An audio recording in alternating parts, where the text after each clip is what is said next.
Lindinhos, para a gente poder descrever os vários tipos de folhas que existem, a gente lembra como é a estrutura normal de uma folha. A gente já tinha colocado isso para vocês, a gente coloca agora com mais detalhes. Está lá, gente, o caule representado em corte, primeiro componente da folha, que eu queria lembrar para vocês, é a bainha, onde a bainha é a inserção da folha no caule. Gente, associada à bainha, não é toda folha que tem isso, você pode ter estruturas chamadas de estípulas, onde essas estípulas, elas são projeções pontiagudas. Essas projeções pontiagudas, de modo geral, elas têm papel de defesa, para evitar que algum animal herbívoro arranque a folha do lugar. A gente vai ter o pecíolo, onde o pecíolo é o cabo da folha, sendo, gente, que dentro desse cabo nós vamos ter os vasos condutores de seiva. Gente, o pecíolo se continua com as nervuras, né? Nós vamos ter uma nervura principal. A nervura principal, ela na verdade é o próprio pecíolo, é a continuação do pecíolo, e nós vamos ter nervuras secundárias, que vão ser ramificações do pecíolo, ramificações da nervura principal. Tanto nervura principal quanto nervuras secundárias vão estar apresentando os vasos condutores de seiva. A gente ainda tem estrutura lá chamada de lâmina ou limbo, onde a lâmina ou limbo é a parte fotossintetizante da planta, a parte, gente, da folha que efetivamente vai fazer a fotossíntese. Uma folha, moçada, que apresente todos esses componentes será uma folha completa. Então, a folha que tem lá direito a todos esses componentes vai ser então a folha completa. Sendo que um importante exemplo de folhas que a gente tem, talvez o mais importante, seja a folha de plantas de cotiledôneas, né? Plantas de cotiledôneas, as folhas, elas são pecioladas, elas são reticulinérveas, também chamadas de peninérveas. Beleza? Lá vamos nós dizer que ela é peciolada. Quer dizer que ela apresenta pecíolo, faz sentido, né? Dizer que ela é reticulinérvea, quer dizer que ela apresenta nervuras reticuladas, nervuras ramificadas. O nome, gente, peninérvea é porque, convenhamos, isso aqui é uma folha peciolada, está aqui o pecíolo, tem uma nervura principal, tem as nervuras secundárias, que partem da nervura principal de modo ramificado, daí o nome reticulinérvea, nervuras reticuladas, nervuras ramificadas, ou ainda peninérvea, porque, convenhamos, lembra uma pena, né? Parece lá uma pena devido lá à disposição das nervuras secundárias. Gente, isso aí é o que acontece em dicotiledôneas. Entretanto, em plantas monocotiledôneas, a gente tem que as folhas são diferentes, né? Elas são invaginantes, elas são paralelinérveas. Que belo nome, hein? Bom, apesar do nome ser feio, o nome em alguns aspectos ele é autoexplicativo. Dizer que a folha ela é invaginante é dizer que ela não apresenta pecíolo, entretanto, ela apresenta uma bainha bastante desenvolvida. Dizer que ela é paralelinérvea é dizer que ela apresenta nervuras dispostas paralelamente umas em relação às outras, né? Lá vou eu desenhar, né? Você vai pegar o caule, tá aqui o caule representado em corte e a folha inserida nessa estrutura. Tá lá então a folhinha. Você já tem então uma bainha bem nítida aqui, sendo que você não tem um pecíolo. Até estava comentando lá anteriormente que a bainha é a inserção do caule.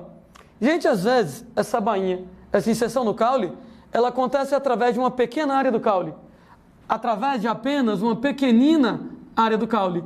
Às vezes, moçada, a gente tem que a bainha, ela abraça uma grande área do caule, às vezes abraça inclusive o caule inteiro, nesse caso. Então, a gente vai falar, então, na folha invaginante, uma bainha bem desenvolvida, abraçando uma grande parte do caule, abraçando o caule inteiro. E você vai ter nervuras dispostas paralelamente, umas em relação às outras. Notem, gente, que a folha invaginante, ela já não é uma folha completa, né? Ela é uma folha incompleta. Ora, gente, ela vai ser uma folha incompleta, porque afinal de contas ela não tem todos os componentes. Ela não tem o pecíolo.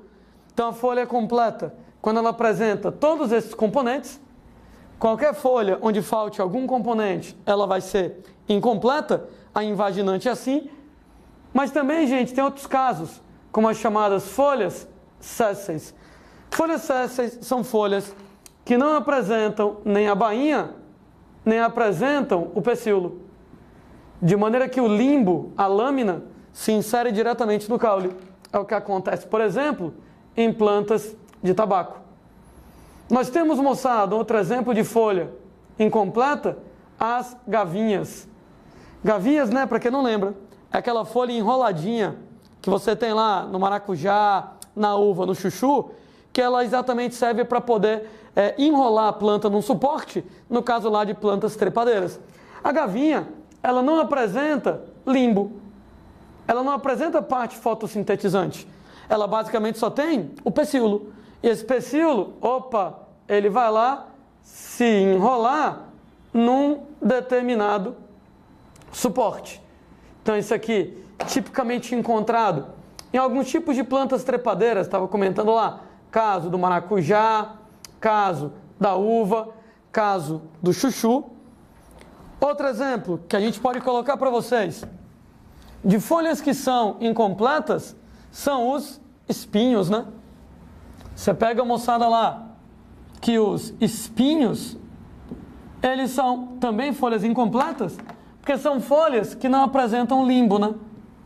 Eita, gente, aquela história lá, que a gente já tinha discutido algumas vezes, que o espinho é uma folha modificada, exatamente com o objetivo de reduzir a superfície de perda de água, diminuir a superfície de perda de água por evaporação, por transpiração, e também com o papel de defesa. Inevitavelmente, exemplo de planta cuja folha vira espinho, cacto, né? Comentando que no cacto a folha vira espinho para economizar água. O chato é que, já que a folha vira espinho, já que a folha não apresenta limbo, ela não tem uma parte fotossintetizante desenvolvida, ela já não é legal para fazer fotossíntese, né? Tanto é que no cacto o caule é verde e o caule assume o papel de fotossíntese, nesse caso, aquele caule do tipo cladódio. A gente, moçada, pode classificar as folhas em vários aspectos. Folhas, por exemplo, elas podem ser folhas simples, elas podem ser folhas compostas. Ora, gente, uma folha, ela é uma folha simples quando ela apresenta um limbo que não é dividido. Um limbo único e não dividido. Está lá a folha, está lá o limbo não dividido. E folhas que são folhas compostas, elas apresentam um limbo dividido em segmentos chamados de folíolos. Já tínhamos, moçada, conversado sobre isso. É o que acontece, por exemplo, numa samambaia, onde a folha, aí você tem um folíolo, e 2, e 3, e 4, e 5, e 6, e vários folíolos desses na brincadeira. Cuidado, isso aqui tudo é uma folha só com limbo não dividido. Isso aqui tudo é uma folha só. Só que nesse caso, o limbo está dividido em folíolos. Então, cuidado com a besteira, que isso aqui não é uma folha. A folha é a estrutura inteira. A gente tem folíolos, cada um dos componentes da folha composta. E aí você sabe, né, que o pessoal em biologia adora se empolgar, né? Adora inventar as coisas. E especialmente lá, quando você tem botânica. Aí que os botânicos se empolgam mesmo para poder fazer outras classificações. Tanto é que quando a gente pega lá folhas compostas, elas podem ser subdivididas, elas podem ser subclassificadas, utilizando lá alguns critérios. Elas podem ser paripenadas. Nome, gente, autoexplicativo. Quando o número de folíolos é par. Ela pode ser imparipenada. Quando, gente, o número de folíolos é ímpar. Então, nesse caso, eu desenho uma folha paripenada, né? 1, 2, 3, 4, 5, 6, 7, 8, 9, 10, 11, 12, 13, 14, 15, 16. Paripenada. Se você tivesse lá, mais uma aqui na pontinha, já seria imparipenada. Gente, ela pode ser palmada. Ela pode ser palmada quando a distribuição dos folíolos lembra a gente lá os dedos de uma mão. Né? Uma folha palmada clássica, né? É exatamente a folha de cannabis, né? Folha de maconha, ela é exatamente palmada, os folíolos se distribuem como dedos a partir de uma mão. Né? Volto a dizer, invenção da galera. Existem, moçada, algumas estruturas chamadas de morfoses foliares, que elas são diferenciações das folhas. Na verdade, algumas delas já foram descritas aqui por parte da gente. A gente falou para vocês já em gavinha. Gavinha é morfose foliar. A gente falou para vocês em espinho, morfose foliar. Ou seja, folhas super modificadas. Tão modificadas que às vezes você não lembra que gavinha, que espinho são folhas. Gente, é o caso dos catáfilos. Eita, será que alguém vai lembrar desse aqui? Catáfilo, né, moçada? Ele tem um papel de armazenar amido, reserva lá de amido, e ele aparece num tipo de caule chamado de bulbo, né? O caule do tipo bulbo, um caule subterrâneo, que vai aparecer em plantas como cebola, comentando com vocês que cada rodela de cebola, ela é um catáfilo. Em alho, cada dente de alho, ele é um catáfilo. Então, folhas especiais. Mais folhas especiais que a gente pode estar colocando para vocês são exatamente as folhas componentes dos verticilos florais. Afinal de contas, quando a gente falou sobre flores, a gente comentou sobre isso, que na verdade toda flor é formada por folhas modificadas. Folhas modificadas, como por exemplo, sépalas, que formam lá o cálice, pétalas, que formam a corola, os estames masculinos, que vão formar o androceu, pistilos ou carpelos femininos, que formam o gineceu. Tudo isso, gente, são folhas modificadas. Né? Os verticilos florais são folhas modificadas. Lembrando que o papel das pétalas coloridas é a atração de agentes polinizantes. Entretanto, gente, algumas flores têm pétalas meio discretas. E aí, para poder auxiliar na atração de agentes polinizantes, a gente vai ter folhas coloridas chamadas de brácteas. Brácteas, moçada, elas são folhas coloridas com o papel de auxiliar na atração de agentes polinizantes. Cuidado, cuidado, cuidado. Não é pétala, tá? Pétala é pétala. Pétala é exatamente o componente da flor. É uma folha super modificada, componente da flor. Aqui não. Aqui é uma folha que não é componente da flor, mas ela também fica colorida para auxiliar na atração de agentes polinizantes. Um exemplo que acho que muita gente vai conhecer é exatamente o que acontece com buganvília. Buganvília, moçada, né, planta muito usada lá como planta ornamental, né? A galera às vezes acha que a flor dela é cor-de-rosa. Não, não. A flor dela é branca. Só que uma flor branca, bem pequenininha, de pétalas brancas bem pequenininhas. E o resultado, como ela é uma flor pequena, de pétalas brancas pequenas, as folhas, não todas, mas algumas, se modificam em brácteas coloridas cor-de-rosa, já que a flor ela tem pétalas brancas pequenas, não atrai tão bem, a folha colorida, a bráctea cor-de-rosa, ajuda na atração de agentes polinizantes. Nós temos, moçada, uma estrutura chamada de espata, onde a espata ela é um tipo de folha, também modificada, com o objetivo de proteger a inflorescência de alguns tipos de flor. Como, por exemplo, gente, acontece lá com um copo de leite. Tu pega lá no copo de leite, na verdade, pessoas, o que a galera acha que é a pétala, que é aquela estrutura branca, é uma folha modificada, espata, para proteger a inflorescência. Inflorescência é o conjunto de flores, aquela paradinha amarela, na verdade são flores bem miudinhas, e a espata protegendo. É o que acontece em relação aos antúrios.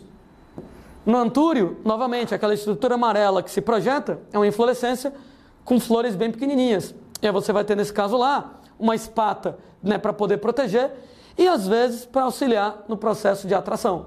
Nós temos ainda, gente, morfoses foliares, modificações das folhas, no caso lá, de plantas carnívoras. Ora, gente, plantas carnívoras, elas vão ser plantas que elas vão capturar insetos.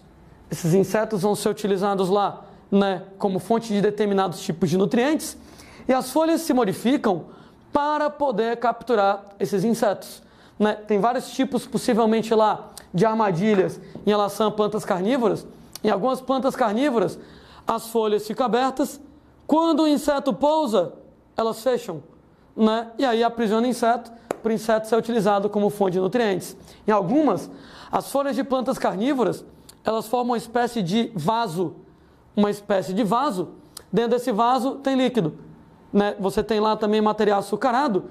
Quando o inseto vai atrás do material açucarado, ele escorrega na borda do vaso de folhas, cai no líquido, acaba morrendo, né? Acaba sendo decomposto por bactérias, liberando lá alguns nutrientes. Em algumas plantas carnívoras, você tem lá que as folhas, elas têm pelos que vão secretar um material doce e pegajoso. Quando o inseto, morto de feliz, vai atrás do material doce, gruda, não consegue sair, morre.